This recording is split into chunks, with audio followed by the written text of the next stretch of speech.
Assalamualaikum warahmatullahi wabarakatuh. Salam Rahayu, Rahayu, Rahayu. Jumpa lagi dengan saya di channel Nyuwadi Seluler Tutorial. Di kesempatan kali ini ada service handphone yaitu Realme 8i dengan kondisi kerusakan pada LCD yang pecahnya sangat parah teman-teman. Saya coba untuk menyalakan handphonenya, tidak bisa menyala karena LCD-nya sudah rusak dan pecah sangat parah teman-teman. Apakah handphone ini bisa diperbaiki? Kita coba untuk langsung pembongkaran dengan cara kita panasi menggunakan blower di bagian backdoor atau menggunakan alat separator sebagai penghangat dan untuk mempermudah pembongkaran tutup belakang atau backdoornya. Dan hati-hati, yang saya tunjuk itu adalah bagian letak posisi bagian fleksibel sidik jari atau finger pin. Jadi agar tidak robek, jangan memasukkan wingkanya terlalu dalam teman-teman. Langsung saja kita membuka di bagian skrup dan kita lepas dulu di bagian lensa kamera belakang. Oke, setelah skrup terbuka semua, kita lepas untuk SIM tray untuk membuka di bagian yaitu frame atau bagian tulangan tengah atau bezel maksud saya teman-teman. Oke, perhatikan pada fleksibel sidik jari harus hati-hati agar tidak putus teman-teman. Selanjutnya kita simpan dulu untuk bezelnya dan kita lepas untuk soket fleksibel baterai. Kita lepas untuk baterainya dulu. Oke, setelah kita lepas baterainya, kita lepas untuk stiker plastik yang ada di bagian belakang LCD. Oke, yang saya tunjuk itu adalah fleksibel LCD-nya dan kita lepas untuk mesinnya teman-teman. Oke, dengan hati-hati kita lepas untuk mesinnya dan kita simpan dulu mesinnya teman-teman.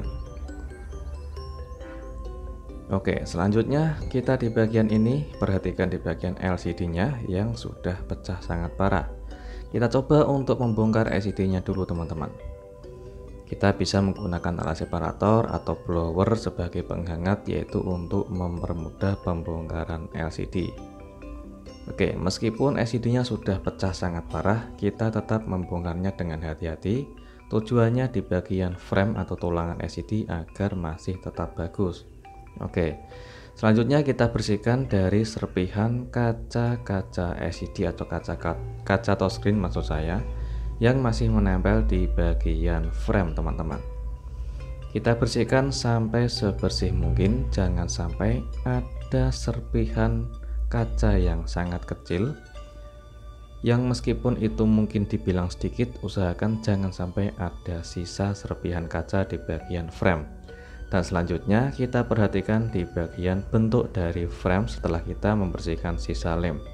Saya mendapati di bagian frame itu terdapat kondisi yang melengkung atau bengkok, jadi kita perbaiki dulu sebelum kita memasang LCD atau sebelum kita penggantian LCD teman-teman. Oke, ini saya menggunakan teknik manual tanpa menggunakan alat apapun, jadi kita luruskan dulu untuk frame yang bagian yang bengkok saja. Oke, dengan hati-hati untuk menekannya jangan terlalu keras teman-teman, yaitu dengan perasaan sekira-kira saja agar posisi frame bisa tetap lurus atau kembali lurus. Jadi untuk menekannya, mendorongnya jangan terlalu keras. Kalau terlalu keras bisa menyebabkan frame ikut patah atau retak teman-teman. Dan di bagian bawah itu saya coba untuk setting dulu. Jika ada yang masih melengkung atau bengkok kita luruskan. Oke, setelah kita luruskan semua posisi di bagian frame sudah kembali presisi dan lurus. Selanjutnya kita siapkan LCD. Ini LCD yaitu kualitas SingStar. Ini LCD yang sudah sempat viral kemarin, yaitu tahan banting ataupun tahan pecah. Entah kualitasnya seperti apa, kita coba untuk review sambil kita coba untuk membandingkan LCD-nya dengan yang original teman-teman. Oke, bentuknya seperti itu untuk kondisi fisik. Saya coba untuk cek dulu bagian fleksibel LCD-nya, yaitu untuk membandingkan bentuk komponen dari LCD yang original.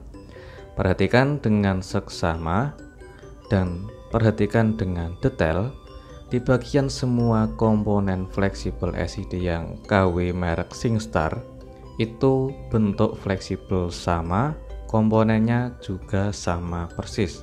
Jadi posisi fleksibel dan bentuk dari semua komponen itu sangat mirip sekali dengan yang originalnya teman-teman. Tapi untuk kualitas gambar kita coba untuk pengetesan dulu. Jadi untuk mengetahui gambar atau kualitas LCD-nya, kita coba untuk pengetesan dulu sebelum kita terlanjur untuk pemasangan. Oke, kita coba untuk menyalakan infonya dulu.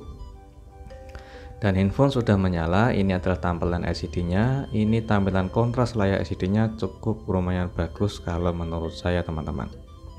Oke, tinggal kita menunggu loadingnya sebentar. Dan ternyata setelah menyala ada passwordnya, jadi tidak diketahui untuk passwordnya. Saya coba untuk langsung pengerjaan pemasangan LCD. Yang terpenting LCD sudah kita tes menyala dan touchscreen-nya bisa disentuh dengan normal, sudah cukup. Kita tinggal melepas semua segel stiker yang di belakang LCD teman-teman. Tujuannya agar tidak mengganggu proses pemasangan dan juga agar pemasangan bisa presisi. Kita bisa menggunakan siapkan untuk lem, khususnya untuk di bagian sensor proximity. Perhatikan pada LCD-nya. Di bagian sensor proximity kita bisa menggunakan lem warna bening. Oke, kecuali kita menggunakan lem warna hitam yang transparan itu nggak apa-apa, tidak usah dikasih lem warna bening. Kalau saran saya dikasih warna bening itu jauh lebih bagus agar tidak mengganggu sensor proximity-nya. Selanjutnya kita kasih lem sekeliling bagian kaca touchscreen, bukan di bagian frame kalau proses pemasangan saya. Kalau kalian terbiasa memasang dari frame dulu untuk lem ya silahkan. Kalau saran saya lebih bagus pemasangan presisi dan rapi itu pemasangan lemnya di bagian sekeliling paling samping di bagian kaca LCD. Selanjutnya kita presisikan LCD ke frame dan sambil kita merakitnya, sambil juga kita menunggu lemnya kering. Ini tujuannya untuk mempersingkat waktu proses pengerjaan teman-teman. Oke, tinggal kita merakit di bagian bezel atau tulangan tengahnya.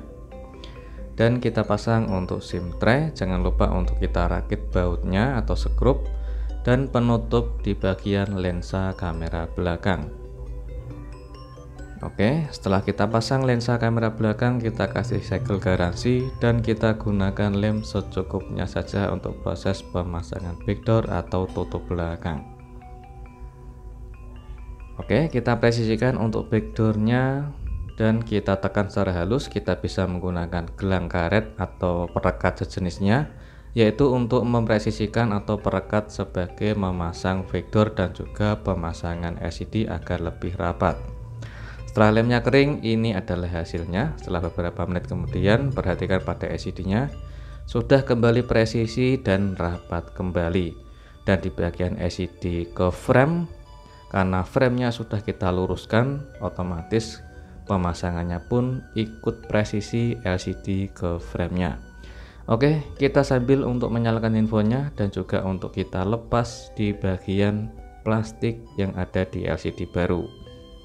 Oke, itu adalah hasil LCD merek SingStar yang kemarin sempat viral, tahan banting, tahan retak, dan juga tahan pecah teman-teman. Tapi kalau menurut saya pribadi, yang namanya kaca atau gelas, meskipun anti banting atau anti retak, anti benturan, apalagi kita pemakaian nggak sengaja itu jatuh terlalu keras, besar kemungkinan biasanya juga ikut pecah teman-teman. Karena yang namanya alat elektronik atau suatu benda yang bahannya itu kaca, meskipun dari bahan gelas yang cukup lumayan kuat, tetap saja bisa pecah teman-teman, tergantung proses pemakaian sehari-hari. Oke, kita tes di bagian ini multitox-nya support 10 jari atau tidak teman-teman. Perhatikan pada jari saya coba untuk lepas kembali dan saya coba untuk pengetesan ulang. Oke, 1, 2, 3, 4, 5. Kita coba lagi 1 2 3 4 5 6 7 8 9 dan 10 jari bisa terkoneksi di multitox. Jadi alhamdulillah untuk LCD ini support sama 10 jari ya teman-teman. Oke, alhamdulillah untuk pengetesan LCD dan juga kualitas touchscreen sudah bisa berfungsi dengan normal. LCD-nya hasilnya jernih dan cukup lumayan tajam, kalau menurut saya hampir 100% mirip original. Tapi tetap ada perbedaan sama yang original 100% teman-teman. Kalau original dari pabrik Realme sendiri atau dari pusat service center itu otomatis gambar layarnya jauh lebih tajam. Oke, kita sekarang coba untuk pengetesan di bagian fungsi kamera depan dan kamera belakang. Untuk kamera belakang hasilnya sangat bersih dan sangat jernih. Dan untuk kamera depan juga sangat bersih dan juga sangat jernih teman-teman. Apabila kita mengerjakan dengan ekstra hati-hati dan teliti, apalagi kita bisa mengerjakan dengan ekstra bersih, nanti segala kualitas kondisi infonya atau segala fungsi infonya akan maksimal teman-teman. Untuk di bagian zoom kamera ini juga sangat tajam sekali. Jadi berbeda sama LCD yang KW pada umumnya. Kalau menurut saya LCD merek SingStar ini sangat recommended sekali. Semoga bermanfaat dan jumpa lagi di tutorial berikutnya. Assalamualaikum warahmatullahi wabarakatuh.